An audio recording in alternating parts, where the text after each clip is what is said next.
Welcome back, everyone, and thank you very much for watching the Journeyman series. This is episode number 9 and our first full season with the Eagles in the Premier League. Let's see what we can do. We'll jump into it right after the intro.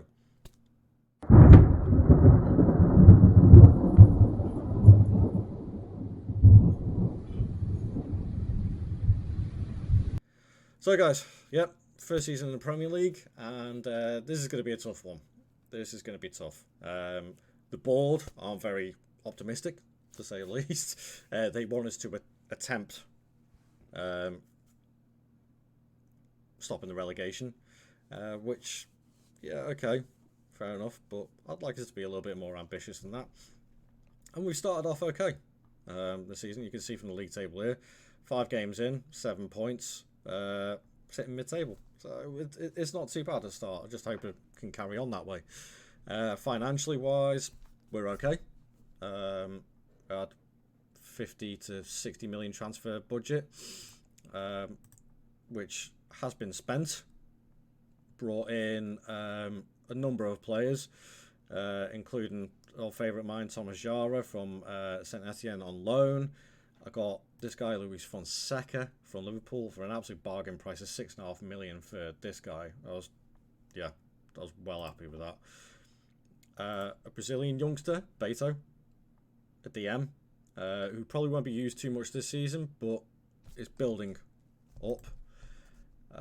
Monteiro from Luton, who only spent 1 season at Luton. Luton got relegated. He had a release clause in there. I thought, you know what, I need an experienced centre back.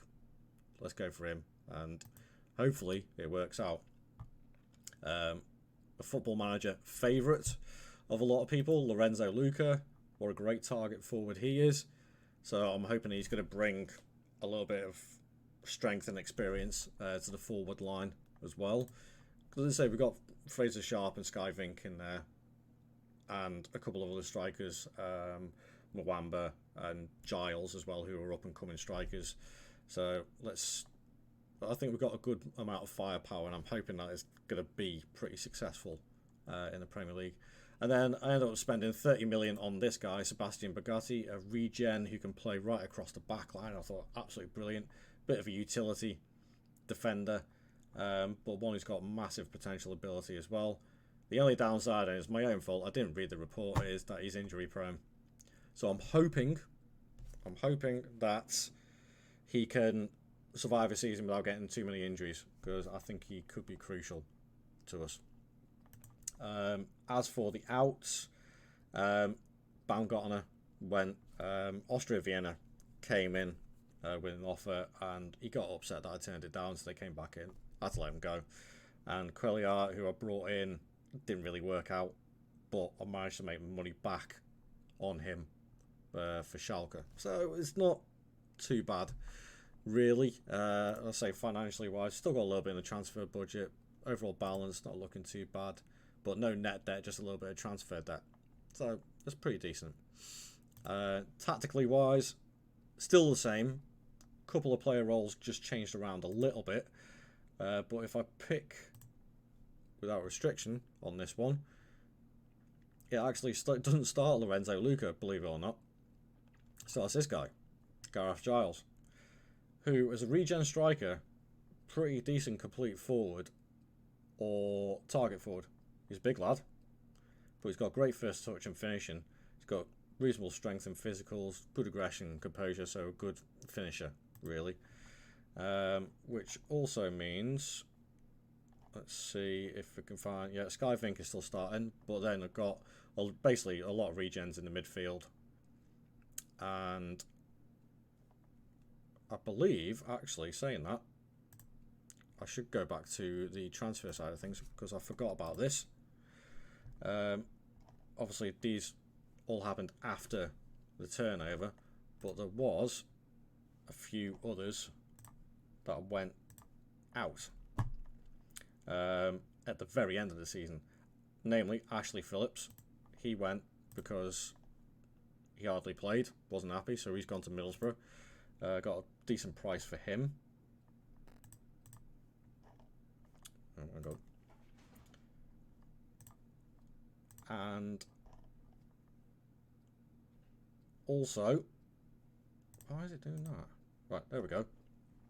And also, our star Scottish striker didn't want to stay, even though we just got promoted to the Premier League. He wanted to move on.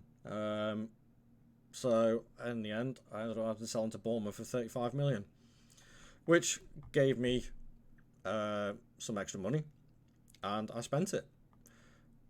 I got a regen, Dennis Krabec from Sparta Prague, I think it was.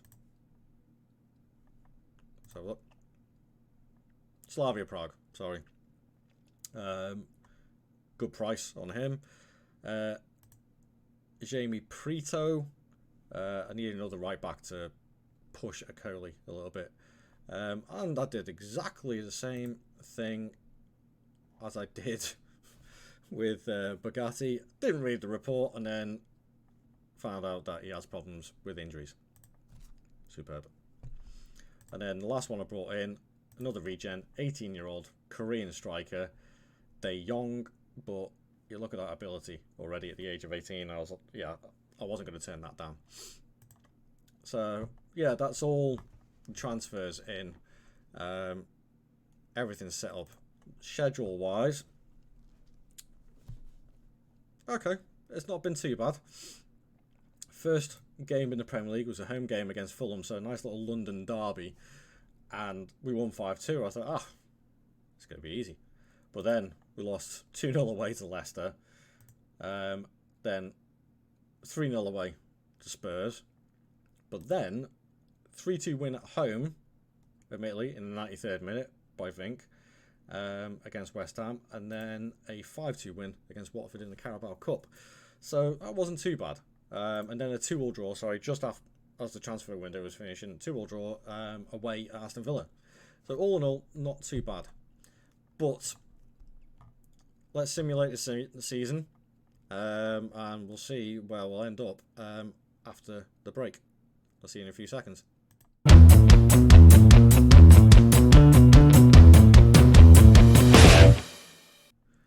And there we have it, guys. We survived our first season in the Premier League. Pretty comfortably, actually. By 8 points over Brighton, so all in all, not too bad. Admittedly, there were some struggles. We were down to 17th and then carried on dropping a little bit, and we were actually 18th for quite a while, and then we picked things back up again and get ourselves into mid-table. So all in all, not too bad. 18 losses is not a good result, really, to be fair.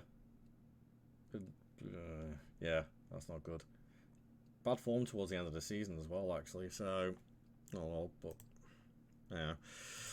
yeah. Financially wise, still looking pretty. Another 45 million in the bank, ready to spend to try and keep us in for another season. And we'll see in the next episode on that one, see what I can spend on. We'll have a look at the squad, see how everybody did. Average, oh jeez. Skyvink was the only one with an average rating over a 7. That's not good. 23 goals though, which isn't bad. Giles got 15, which okay, it's not too bad. Where's Luca? Get off. Luca, only 2 goals all season. He hardly played.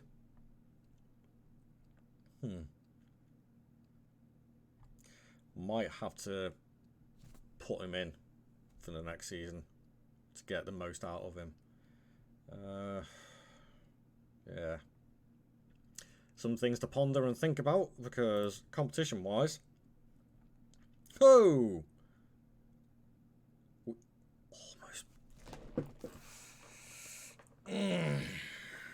Almost won the Carabao Cup. Who did we lose to in the final? Only 1-0 to Man City. That's nothing to be ashamed of. In fact, actually, let's have a look at the semi-final. Beat Burnley again. Quarterfinals. Tranmere. Alright, okay. 4th round, Tottenham. 3rd round, Birmingham. Oh, okay. So we had a pretty decent cup run there. And 4th round by Middlesbrough. Middlesbrough seems to be my bogey side at the moment. I can't seem to stop them. But all in all, that is a successful season. Cup final, runners up in the Carabao Cup, and finishing 14th in the Premier League. Survival guaranteed for the next season. So, I'm very, very happy with that. But next season is probably going to be even tougher, so let's see where we go from there. So I will leave it at that for the moment.